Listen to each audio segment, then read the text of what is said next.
Shalom, shalom, shalom. Hey, what's going on? My name is Michael Sahno, and welcome to this episode of the 12 Cities in Israel podcast. This is episode number 21. We are all now of age. So that was a really crappy joke. Come on. What else do you do with 21? Blackjack? All right. Gambling. Yeah, we're not going there. Anyways, hello. Shalom. Welcome to episode 21. We have a really interesting show for you today. It's going to be a little bit heady. So and I use this term a lot because unpack. We have a lot to unpack in this episode. It is post Yom Kippur. So, first off, I hope for those of you who did, you had an easy fast. And for everyone, regardless, may you and your families have been written into the book of life. So, there you go. That's my religious plug right there. But I'm compelled to say that because I want what's best for everyone. Long life, happiness, healthy heart and lungs. And we're going to talk about that in a moment. But first, listen, if this is your first time watching the video version of this podcast, please do not forget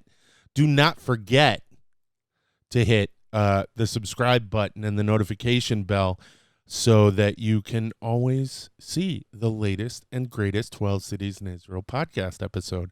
Also, if you want to take this with you on the go to the gym or in the car or wherever, you could find this podcast. It's a podcast. We're on a pond. You can find this podcast on SoundCloud, iTunes, Google Play, Stitcher, TuneIn, and Spotify. A lot of people, I've been told, have been using iTunes and Spotify, which is good. But you can find it if you have preferences in the others. Check them out. I want to hit our shout outs real quick so we can, not real quick, in the appropriate speed. But I want to get to them because I want to really dive into this episode. So the first one is from Neviot. Neviot Plus flavored water. Nature at its best taste. Neviot Plus delivers you with a true combination of health and pleasure. Based on Neviot natural mineral water, one of its kind in Israel, it's enhanced with 5 B group vitamins. It's naturally sweetened. It is low in calories, only 35 to 40 calories per 8 fluid ounces. There are no preservatives, no color additives. It's available in delicious, indulging flavors, apple, peach, and grape. If you're in Israel, you should be drinking Neviot. For more information, check out their website, www.neviotglobal.com/en/home. That's www.neviotglobal.com/en/home. Apple, probably, I like them all, but Apple's up there on my list. I would say probably apple, peach, and grape, which is ironic. That's exactly how it's written in here. If you want to get that water, you should head on over to Makolet Online. Makolet Online, their main goal is to make Israeli groceries and Judaic products affordable and available to everyone in the USA and Canada. Their online store carries items that are unavailable in most places in North America. Things like tahini, Israeli chocolates, frozen borekas, and the Neviot water that we are here with today. But they also have, I just got green olive rings. If you've been to Israel and you've had pizza, you've seen that they have green olive pizza, which is amazing. I made it last night. I made it a couple nights ago. Excuse me. At Makolet Online, you will find your favorite Israeli goods or simply enjoy brand new flavors. All of their products are kosher, and most are manufactured in Israel. If you want the tastes of Israel delivered to your home, visit www.makoletonline.com and order today for an added bonus. If you use the code 12 Cities in Israel, the number 12 Cities in Israel, all one word, no spaces, you will receive 15% off of your entire purchase. So again, visit www.makoletonline.com. That's www.makoletonline.com and order today. Yeah, definitely. It was the pizza was amazing. Yeah. Kind of stuck there on that thought. It was really good. Reminded me of it's pizza. I mean, everywhere in the United States, in Europe, in Canada, everywhere. It's easy. It's a quick finger food, hand food. I don't know what it's called. Fast food. But they have it with green olives. Actually, one of the interesting things, this is real quick, and this is not what the subject of this video is about, so I will wrap up what I'm talking about. Most pizza in Israel does not have meat on it because of the halakhic restrictions between meat and milk, and most people, even non-religious Jews in Israel, grow up eating non-meat pizza, vegetable variations like peppers, onions, all that stuff. But you can at Domino's and Pizza Hut get them together. But most of your local places won't have that. That's what I found. If you guys know of a place where that's not the case, let me know. I wanna have the good dope, the good information. All right, so I'm gonna take a sip of coffee. Hey. What's up, Peter? The Jacobs. Give me one moment. All right, that was awesome. It's great. Can't do this podcast without Jacobs Coffee. Really got to talk to them about getting a sponsorship because I live for it. But I do have such an awesome sponsor. I have never yet. Love you guys. And they are providing the water for the interviews. So that's really banging. Again, shout out to you guys. Mayan Bronstein is the individual that I'm working with. She's the head of marketing, and she is a rock star. Thank you so much. All right, so let's dive into this. Let's dive into what I wanted to talk about in this in what I was saying was this heavy topic. It's not heavy. It's just it kind of one of those things that needs to be said. So I need to give you a little bit of background. What I'm going to talk about is I'm going to talk about because my last episode was about everything that I love about Israel. And I did that episode because I wanted to talk, people talk a lot of junk about Israel and you got to have some cheerleaders. You know what I mean? You got to have, and I'm not disregarding the bad. I'm not acknowledging the negative things that places go. But all right, I'm an American and I love America. Okay. So I was born in Dallas, Texas. I was in the military for like 10 years, and I love America. Bad things happen? Absolutely. Totally. In this country. Did this country make poor choices and decisions? Yes, absolutely. But on the whole, everything's turned out all right. Even in this political climate, if you were to turn off the television and just walk around your neighborhood and interact with your neighborhood, I think you would find that things aren't as bad as everyone says they are. The same goes for Israel. You can like Israel. And you can I don't want to use this term because there's an organization that uses it, but you can stand with Israel. But But no, I'm going to go back to you can like Israel. You can like Israel. And the reason all of this is in the forefront of my consciousness is because a friend of mine who has a YouTube channel, a lot of you may have watched his videos. His name is Gil Shuster.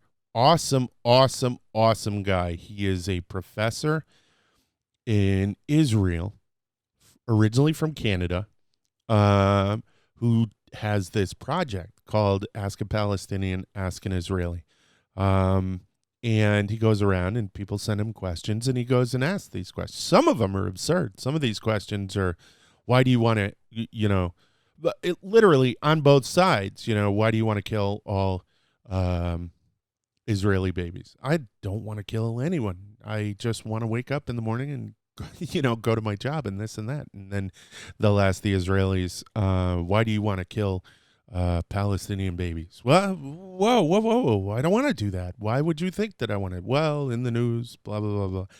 But you get these non through the press office reactions from the actual people. And I think that's so important. So I watch a lot of them. And he's really great. He's a really good guy, and he causes the conversation to occur. So why did I bring this up in light of everything that I'm talking about? Well, there's one video where someone sent him in a question, and it was, what do you think of evangelicals who love Israel? And everyone across the board, from the most secular to the most religious, said it's good. It's absolutely good. It's great. We love that. Any support, any love for us is wonderful. And the second part of the question is the real kicker, though, because the second part that Corey asks is, okay, now what if you knew that those people who support Israel also hated Arabs? Whoa, that's heavy. That's big. I was blown away by the answer. And the answer I got did a number of things. The first thing it did was it made me love Israel even more. The second thing that it did was it caused me to re-examine the world around me and to operate in a better mode, I guess. I know you're dying for the answer. Hold on. So the answer that they gave was really interesting. I did not even think of this. And I wonder if I would have given the same answer.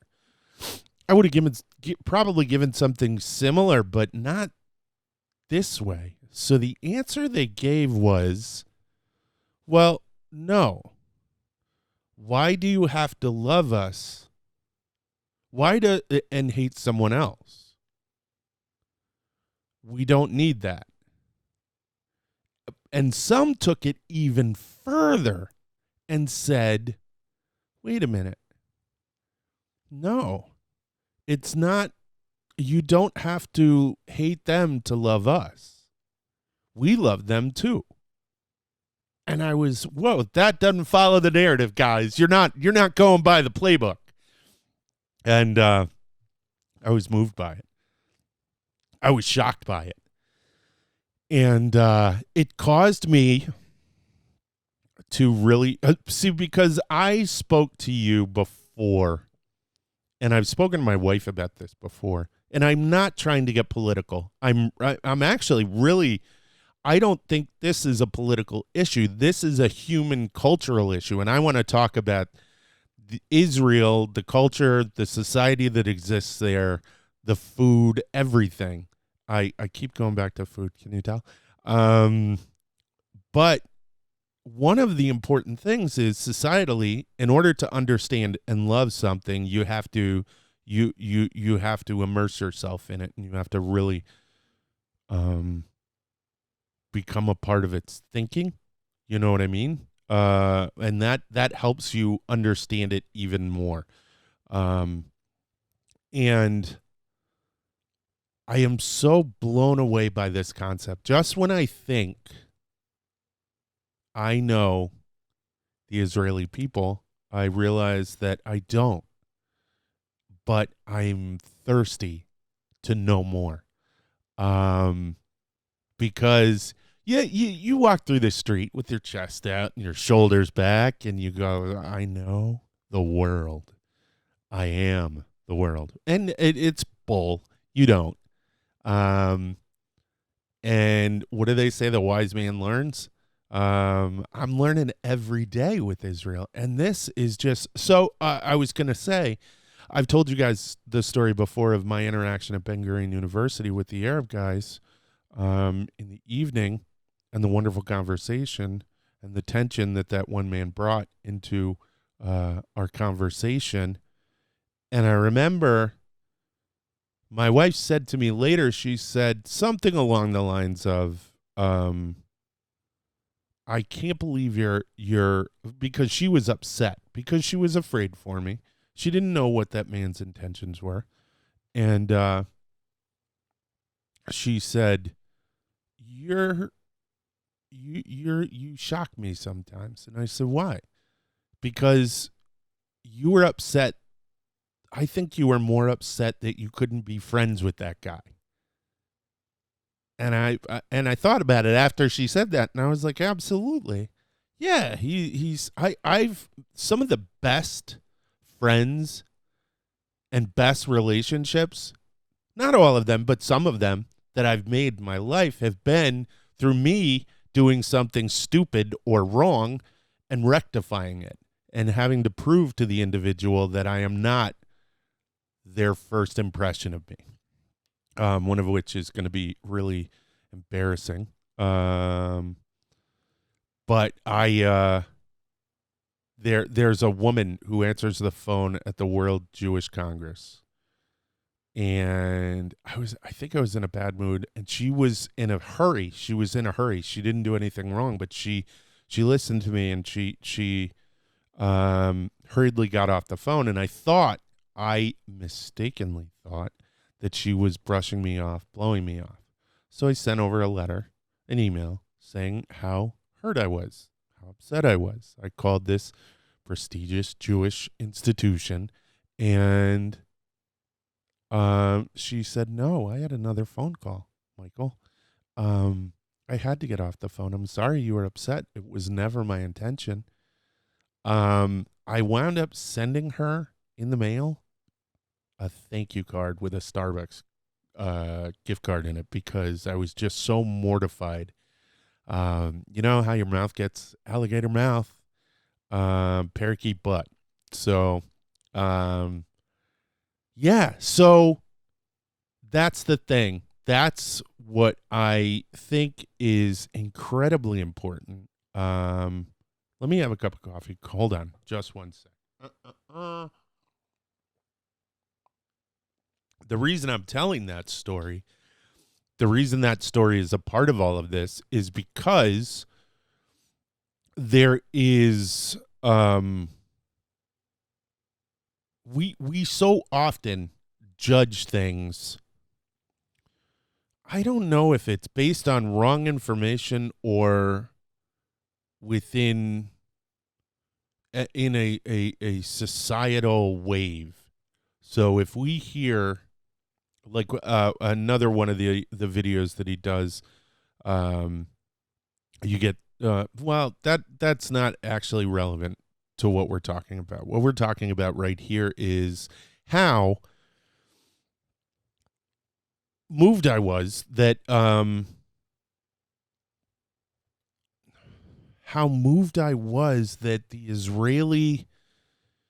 Israelis are compassionate. They've got this public persona in the news as this aggressor, as this thing that isn't accurate. And I guess what I want everyone to do is I'm gonna put the video in the description. I want you guys to take a look at it.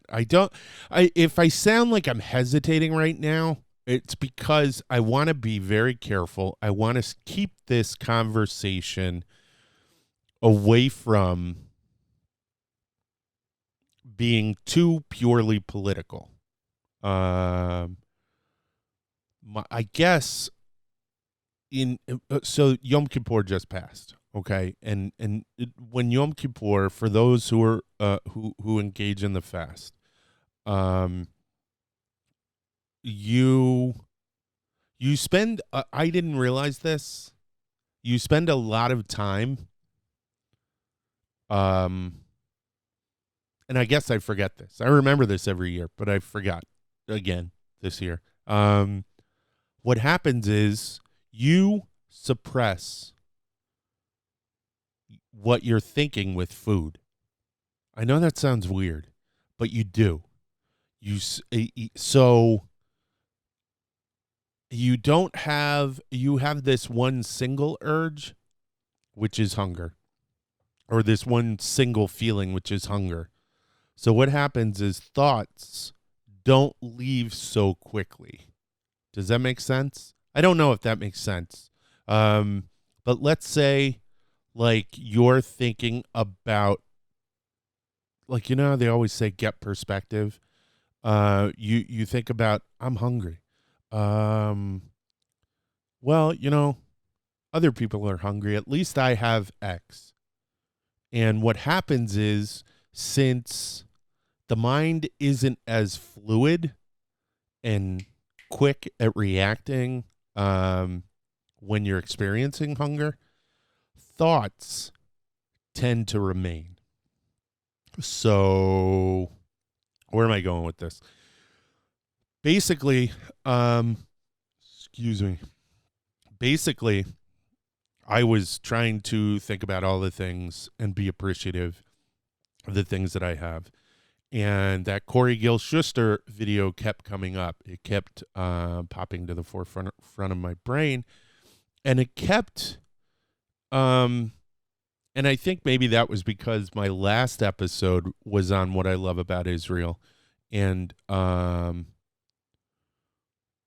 concerned.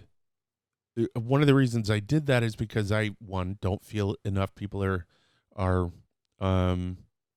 being fair to Israel, being fair to the people who live there, in terms of, you know, opinion and all of that. I just read a paper by Barry Weiss. She's a writer for the New York Times, and she wrote, you know, about anti-Semitism. She wrote a book just recently on anti-Semitism. And this guy in the Jerusalem Post just excoriated her. And all of his points were in that camp. All of his points against Barry were in that camp of us versus them. And this whole concept of zero sum. And I think that's my biggest concern, is this zero-sum environment that we are dwelling in right now. And Israel is a casualty of that. Israel in the news is a casualty of that. People feel as if they have to qualify statements about loving Israel. I don't. Forget you. I don't care if you don't like me because I love Israel, then tough. If you don't like me because I did an episode, my last episode, it's what's it called? It's called, I just made it. Jeez. Hippies, Gal Gadot, and the Israeli woman. All things that I love about Israel. And if you don't like any of that stuff, that's okay.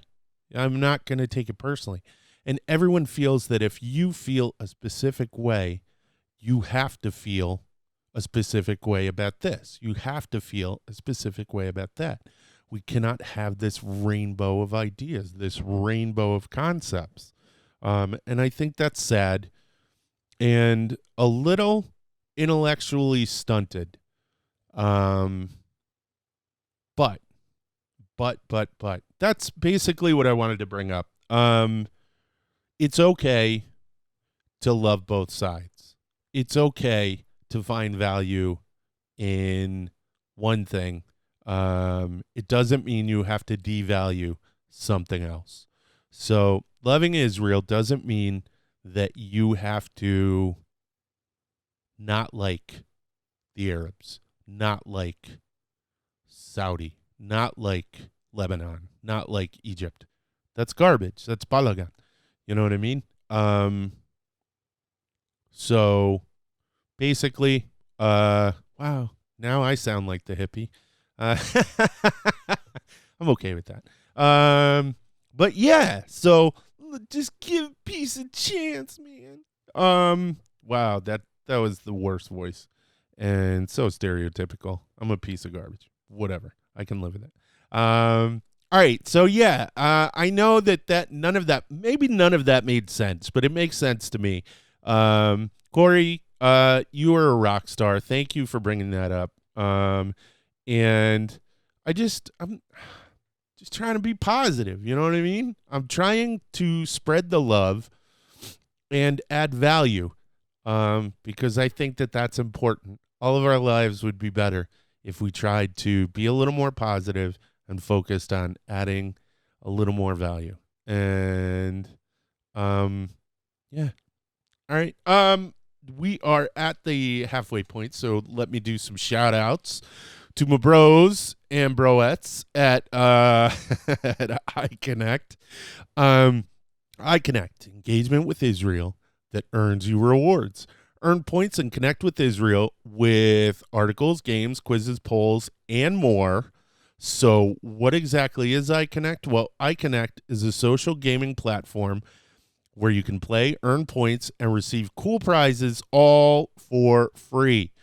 Now, why should you play? Because iConnect introduces you to a unique way to acquaint yourself with all things Israel while working towards winning once in a lifetime experiences. So head on over to www.iconnect.co.il. That's www.iconnect.co.il and start playing now. It's a really great site. It's a lot of fun. Check it out. Shoshana and all you guys, love you. Let me know if you need anything. Our next one is from IsraelPhones. IsraelPhones is the leading provider of communication devices for people traveling to Israel. IsraelPhones offers SIM cards, MiFi devices, which are mobile Wi-Fi hotspots, travel products, and serves the connectivity needs of tour groups, synagogues, schools, community missions, study programs, and individuals, supplying you with international prepaid SIM cards, cell phones, and USB portable modem hotspot rentals. We've used them. They are awesome and a lifesaver. Right now, because of watching the show, IsraelPhones will give you a free SIM card, which is a $15 value, if you spend $30 or more on their site. All you have to do to get this deal is to use the coupon code, you guessed it, 12 cities in Israel, the number 12, cities in Israel. All one word, no spaces when checking out on your next order. And for more information on what IsraelPhones can do for you, and to get this great deal, please visit www.israelphones.com. That's www.israelphones.com. All right. So that was the first half. The first half was going to be the heavy half. The second half, I will take you back to Yaffo. actually. I wanted to talk to you guys about Yaffo for a few minutes. Let me take another sip of coffee. The shout-outs take so much out of me. Give me one moment.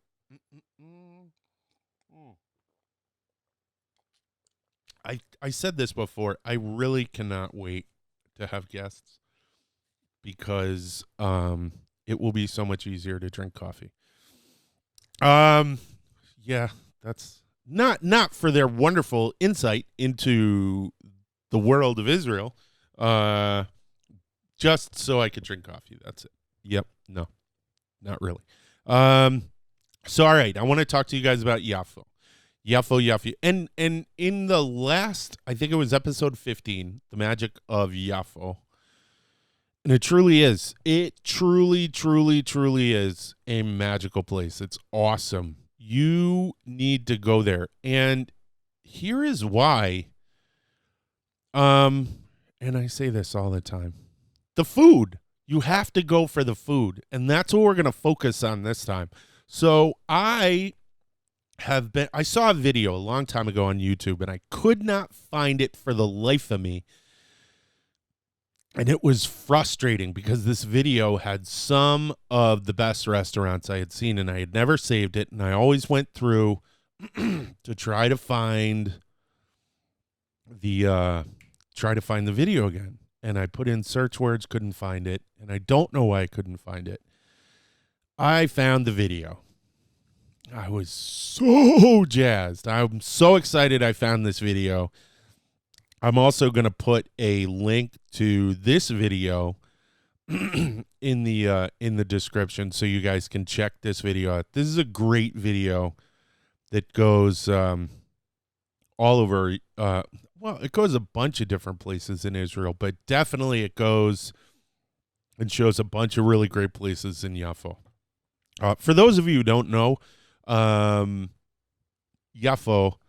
and you're listening and you're like, Yaffo, what's Yaffo? Because Yaffo is Jaffa, the port city of Jaffa, which is what do they call it? Tel Aviv Jaffa, but it's actually Tel Aviv Yaffo. Now Yaffo is comes from the root Yaffa, which is beautiful. So, and one of the things that people say in Hebrew is yofi, which is like awesome or cool, which is beautiful. Isn't that nice? Just like hello means peace in Hebrew. Shalom. So Yaffo, now that we've established what Yaffo is, it's Jaffa.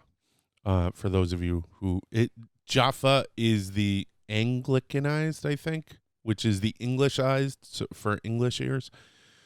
So Yaffo is this old city. But what's interesting about that, people say old Yaffo. All of Yaffo is old. There are probably new developments in Yaffo. There are probably new buildings in Yaffo, but Yaffo itself is old. So they have, I think it's Andromeda.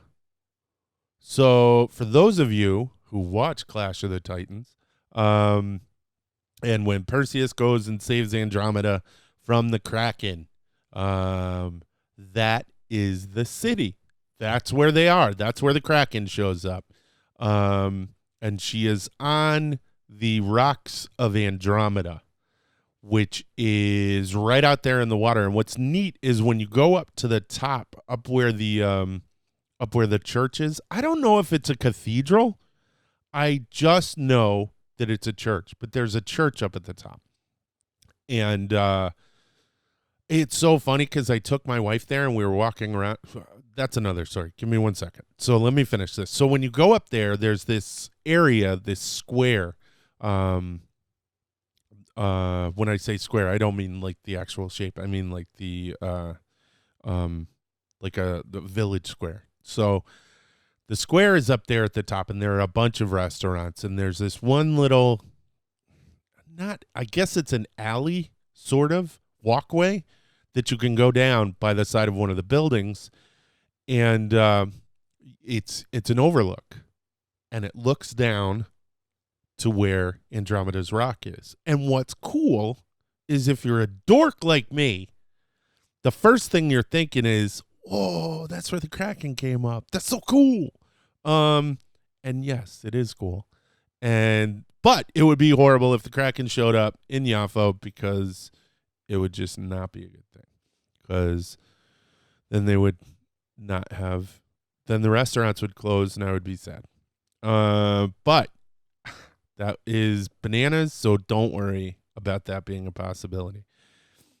But that's how old it is. So when you say old Yaffo, it almost doesn't make sense. That's like saying old Rome. Rome is just freaking old. That's like saying old Athens. Athens is freaking old. If there's new neighborhoods in it, it's still part of that old city. So, I don't know why I ran it like that, but who cares? Yeah. So all of Yaffo is old, and you can see that when you go there. And what's interesting is it is one of the oldest ports in the Mediterranean. But not only that, it's also one of the two places where, and this goes back to Ottoman times, late Ottoman times, right before World War I. So, like, what is that? That's like late 19th century. Yeah. All right. That was one of the ports that Jews who were coming back to the Holy Land were coming through. They were coming through there, and they were coming through Haifa, and that's so cool. So, and what another thing that's interesting, one of the things that I love, and I've talked about this before about Beersheba, is that it is a town where Arabs and Jews live together, side by side, and have for decades. But Yaffo is the same, but they've been living side by side for centuries. Crazy, right? So yeah, that's fascinating to me. It's amazing. It's a beautiful, beautiful city. But what I was gonna tell you, and I said that I'll tell you about that in a minute. Is there are these statues, silhouettes. Yeah, silhouettes everywhere, all over the place in Yaffo. And my wife, being the goofball she is, she said, I don't understand why there's all these Revolutionary War soldiers everywhere. And I'm thinking to myself, the Revolutionary War didn't happen here, dear. Those are not Revolutionary War soldiers. And she's like, oh, yeah, well, yeah, but you know what I mean. And I'm like, okay, sure. Because I'm a good husband and I play along. So we finally get to the top, and I didn't know what they were. I had no idea who these guys were. I knew they weren't Revolutionary War soldiers, but it turns out they are you ready for this? Napoleon. But they're not like here in the U.S., and maybe in Europe too, I don't know. We have a caricature of what Napoleon looks like so that he's instantly recognizable, like Ben Franklin and those guys, George Washington. There are ways that they're drawn that make them instantly recognizable. This silhouette is not instantly recognizable. It wasn't until we got to the top of Yaffo that we finally realized Napoleon apparently had come through there and done some great historic thing, which should have been better prepared. I have no idea what it was. So I'll tell you about it next time. But one of the things so I told you about it's an old city, but it's also one of the places where I found the greatest concentration of restaurants in the country. I don't know how they cram all these restaurants into this one spot. Now down by the port, there are 1, 2, 3, 4. I think 4 restaurants all in a row, like right next to each other. That I can understand because all of them serve seafood and stuff like that, and all the boats are there. It's where the marina is, uh, right inside the breakwater, and it's where everyone brings their catches, and they go right into those restaurants. So whatever you're eating at that restaurant right there at the port just came in, that day, if not the day before. But so that I get, that I totally get, because when you go to the seaport down in New York City, there's a bunch of restaurants there, so I get that, just because it's such a touristy location and everything. But then, as you wind your way up, there are restaurants littered throughout the city. And up at the top, it's the same way at that square, and that is where the magic happens. I mean, I like fish and I like those other places, but up at the top, there's this restaurant called Abraj, and I'm going to put some link to it. Maybe I'll put a link to, I'll put a link to the Google Maps, what is it, thing, because you get all the pictures of all the meats and all. Now I'm really hungry. Oh, sorry, I needed a sip of coffee, needed some kind of satisfaction. So I had, when I was there, and we weren't even going to go there. We were going to go somewhere else, and it was kind of last minute. We were tired. We were at the top, and we wound up going to this place called Abraj. And I had the mixed grill, and my wife had, I think, steak and tricotte. And holy crap. Wow. I have never, ever, ever eaten. I've had a lot of really good choice cuts of meat in Israel. I don't know if it was the fact that we walked all day and we stopped there, but everything from the meze, they have a thing where they bring out all these, all of these salads and hummus and everything. And it was all phenomenal. Phenomenal. I had the mixed grill. What was on that? That was chicken, lamb kebabs, and a cut of entrecôte steak. Just wow. Wow. It was disturbingly good. But I was telling you about the video that I watched. And the reason I wanted to bring that up is because now I know, because of Abraj, about this amazing food that's in Yaffo. And I haven't had enough of an opportunity to experience it in its full. Like, I've only been one place in Yaffo to eat. But there is this place, and it's in the, Shana, what is her name? Shana Emily. That's who it is. Shana Emily was the video. It was a video of her trip to Israel. And she, with her sister, wound up going to this restaurant. And I'm looking it up right now because I want to tell you guys what this place is. And it is Abu Lafia. And it is amazing. They have the salads. So when we went to Abraj, the salads they brought out, I think they brought out like 6 salads, which was awesome because everything that they brought out was absolutely amazing. They brought out hummus. They brought out this little cabbage vinegar salad. They brought out, What else did they bring out? They brought out pickles. Ugh, I die for the pickles. I love the pickles. But they didn't bring out a large, huge selection. I've been to some places, and they go ridiculous with the salads. This place, Abu Lafia, is that what it's called? I think that's what it's called. Abu Lafia.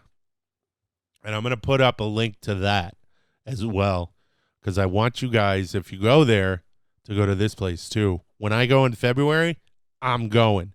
They have to put out like 10 salads, tons of them, with everything and different kinds of pickled salad. They'll put out an Israeli salad, which is chopped cucumbers and tomatoes with lemon and a little bit of garlic in it. What else do they do? Bean salads, Moroccan bean salad, which is out of this world because it's like I think it's like lima beans or kidney beans in like this tomato sauce with oil, and it's just phenomenal. You'll lose your mind. Awesome. You could literally, and a lot of people do this, be slick, do this. Don't feel bad. A lot of people will go and just eat the salads and pay that lower cost. No, we're fine. We just want the meze, and get a soda or something, or limonana, which is this amazing lemonade mixture with mint, lemon mint juice that you'll pass out. And a lot of times limonana, if you order it, can I have limonana? It comes as like a slushy. So, now I really there are like 8 things I want right now, and I'm not happy because I don't have them. All right. So I'm talking about Abraj and this big, huge meat selection that they bring out. So at Alufia, is that what it is? Alufia. I don't know. I'm saying it wrong probably. Abu Lafia,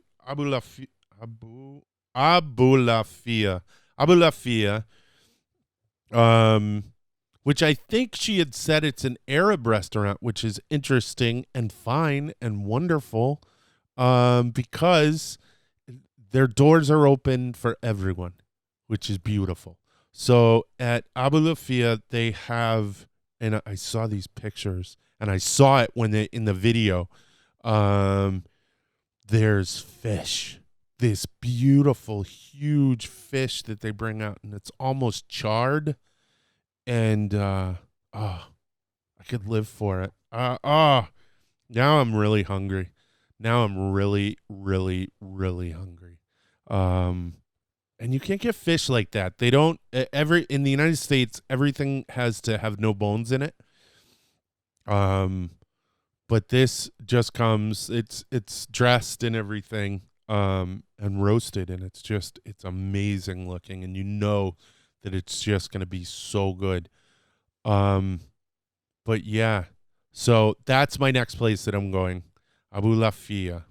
And right after I get done eating again at Abraj. Yeah, wow, food. Oh. All right. I wanted to take, I think I was successful. I wanted to take the serious, but also positive, but I also wanted to move into making your mouth water and giving you something to look forward to, just like I have something to look forward to in February when I go. And on that note, let me tell you, since I'm going to wrap up, let me have one more sip of coffee, and then I'll wrap everything up. All right. So as I told you, I'm going in February to Tel Aviv, to the C Executive Suites to do interviews with a number of people from across Israeli society. These people are confirmed guests. We've got them. They are coming on the show. Some of them include Doron Almog from Ale. Ale is a organization that helps special needs people with special needs and sets up communities where they live. We also have Rivka Karmi, the former president of Ben Gurion University. From the Knesset, we have Stav Shafir, Daniel Seaman from, he's a journalist. He was in the first Netanyahu administration, where he was the communications director with the media. Yishai Fleischer, the spokesperson for the Jewish community in Hebron. Tomer Yosef, the lead singer of Balkan Beatbox. DJ Aviel Brandt, Corey Gil Shuster, who I told you about. Sarah Tuttle, singer, and Shoshana Keats Jaskell, both journalists who work and have blogs on the Times of Israel, respected newspaper, and a ton of others, including two friends of mine, one who's a ballerina and another who is an artist. So happy to have both of them on. In total, we will be interviewing 22 to 24 people who represent some of the best of Israel creatively, professionally, and academically. The project has an incredible potential. This potential, it can I'm not saying this right.